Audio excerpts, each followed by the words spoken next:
All right, Right? so today's Ellen's first day hooking up the poop hose.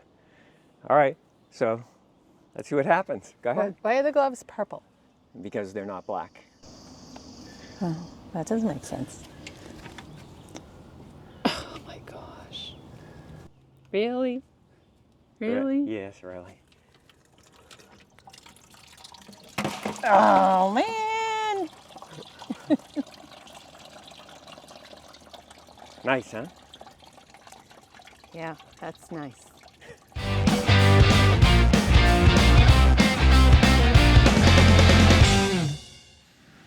All right, so what you saw was a reenactment of what can sometimes happen when you arrive at a campground and you go to hook up your sewer line. You kind of get hit with either a gray or worse, a black water surprise. It turns out that there's a number of different reasons that can happen. For instance, in one of our cases, we had actually just forgotten to shut the valves when we left the other campground, so anything that was left over in the tank kind of worked its way down into the drain line. Other things could be maybe the valves didn't close all the way because of debris or whatever, something like that. Or maybe your rig isn't pitched properly, or the pipe inside isn't pitched properly, you know, you weren't level or whatever, and there's some stuff left over in there, and then when you finally travel, it works down to the end. So I know some people have put this valve in as a fixed. I didn't see anybody doing a video on it, so I figured I'd do a video and see if it helps anybody out. So here we go, let's get to it. Okay, so this is how I'm going to mitigate that problem that we saw Ellen have when she was going to set up the sewer line. We saw all that extra water come out after a day of travel.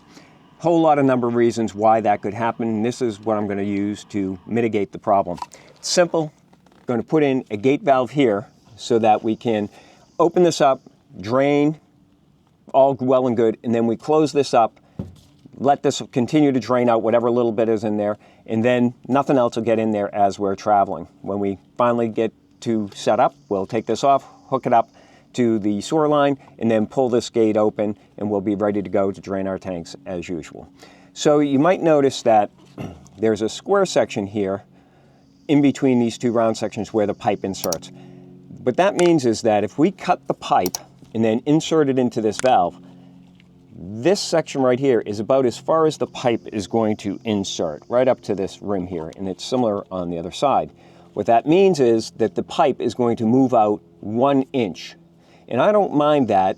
It's going to move out 1 inch to the right here, and so the hanger will still be there, and I'll just have an extra 1 inch of overhang here, which isn't going to compromise the integrity of this support. And this pipe is well supported to my left here, which you can't see.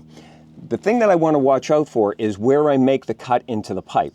If I make it too far to the right, then that means that this will come over, and you can see it's going to be in line with this hanger, and that's going to be a problem. So I'm going to make sure that I cut it so that the valve is here, and the pipe will come off and then insert into here, and it'll be extended off 1 inch, and this will be clear of the hanger, so I don't have to move the hanger.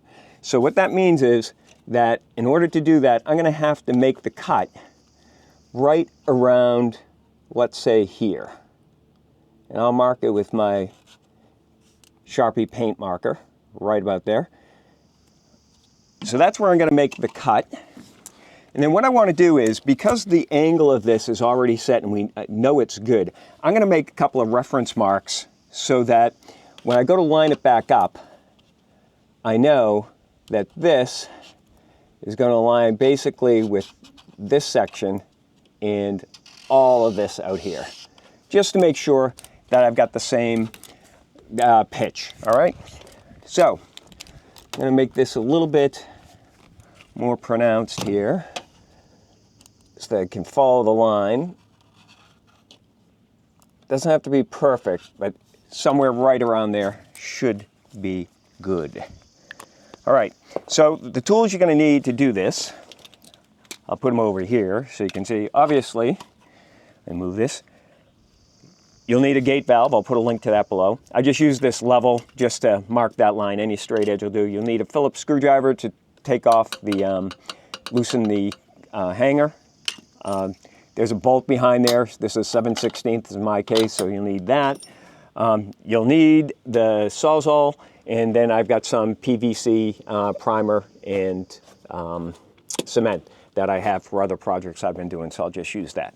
All right, so moment of truth. I don't know what I'm going to be able to do to mount the camera and cut at the same time, but I know that my tanks are empty or at least closed, so nothing's going to come out of here when I cut. There might be a little bit hanging out in there, but it's not anything bad because I've already run gray water through it, so I shouldn't get any surprises. All right, so let me situate the camera and get that started.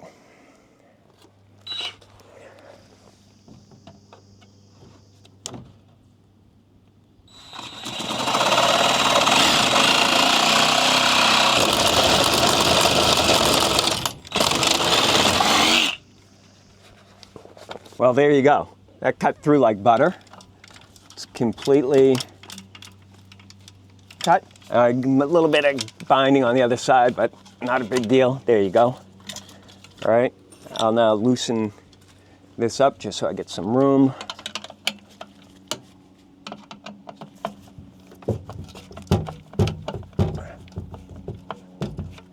Should be able to slide that out now, hopefully. Oh, it's a little bound up, but that's okay. Oh, this hanger will let me move it a bit. So maybe I'll just hang it there for now. Clear up this edge a little bit. Of course, wearing gloves because, you know, it's all slimy. The edge isn't too rough.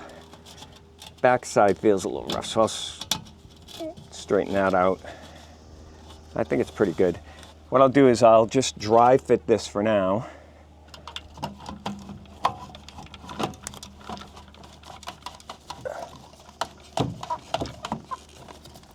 There you go. In there. I might have to loosen this up a bit more. This is not agreeing well right now. So I'm going to take it all the way off. Give me a better opportunity to clean it too.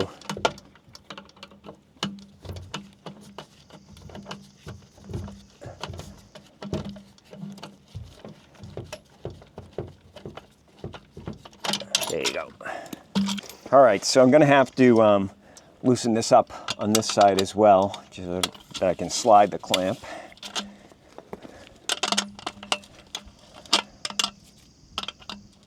I don't know if you can see that on camera, but basically, you know, taking off a bolt. You don't care. Simple enough, anybody can do it. All right, finally. Took a little bit to get that off, but all right, now let's see if I can dry fit it in there. I'll get that seated, and then once I line it up, that will sit. I'll know to twist this down, line it up with the mark on the other side, and should be good to go. Just gonna clean it a bit.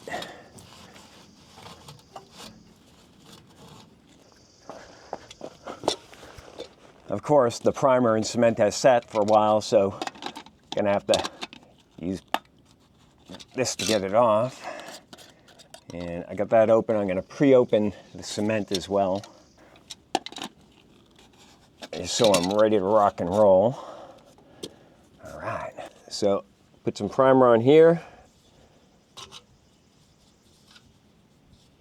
Primer on the inside. And then I'll hit it with some cement.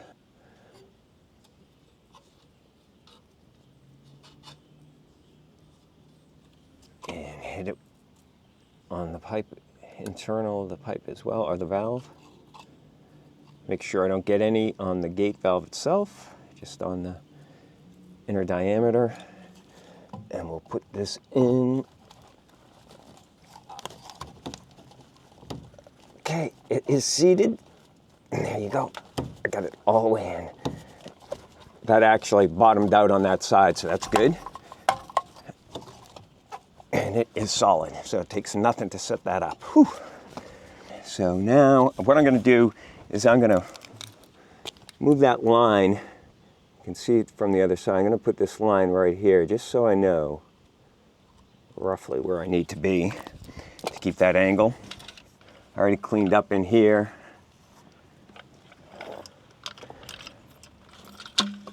Hit it with the primer.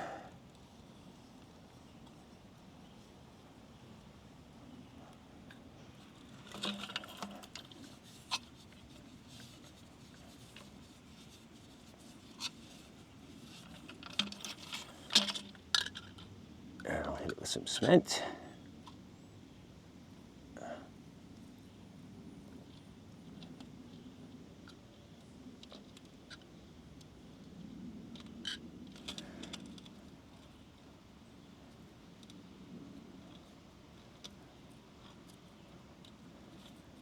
All right, get that covered. Get it in here.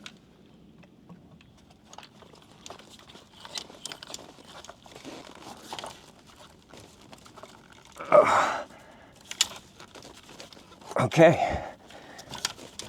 Just trying to get it home again a little bit more.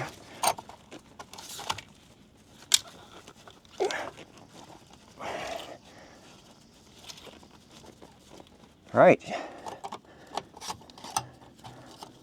I'll get this back on there. It's still not set. There it is. Okay.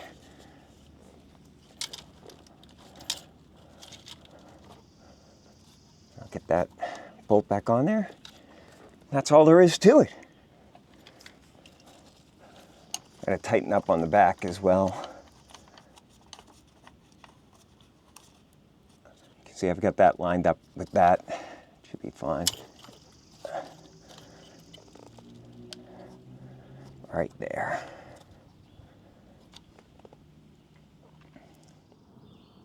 So you may have noticed that I thought I was going to get just an extra inch here, but I got a little bit more than that. And the reason for that is because you may have noticed as I was trying to push this piece in, it was backing out a little bit. Now I did get enough bite there. It's solid and rigid and I'm not concerned about it. But the reason that I was having that trouble is because I had the gate valve closed and I also had the cap on here. So there was air in here and I was trying to compress the air and that wasn't letting this seat all the way in. Now the good news is if it's airtight, it's liquid tight, and this is low pressure, so I'm not concerned about it. And like I said, it is very rigid. But when you're doing yours, just make sure when you're putting this side on, either have this valve open so the air has somewhere to go, or have the cap off, or both, and you should be all set. All right, here's the moment of truth. I have this valve closed. I've got the gray tanks closed.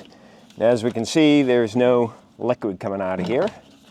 So what I'll do is I'm going to leave that closed just for a second. All right, I can hear some gray water coming down. I'm going to open this up and let it go out now. There it is. Now I'm going to shut this. I'm not going to shut the gray valves right now. I'm just testing this. So I'm going to let that shut for a second. Let it drain out. And now when I take this off, it should have minimal spillage. Maybe none, in fact. So just give it a second, make sure everything gets out of there. And barely a drop. All right, so valve's working well. Here you go. Good thing too, because if it wasn't, I would have just been hit with all that gray water. All right, well, mission a success. All right, well, that took about 20 to maybe 35 minutes to do. It was pretty easy. Just pay attention to what you're doing, you do fine. Well, as usual, if you like this video, please give it a thumbs up. If you like this kind of content, please subscribe. And if you think anybody else will get value from this video or content, please share it out to them. So we're gonna see. Do you think Ellen will do the sewer line next time? I don't think so. Thanks for watching. Catch you later.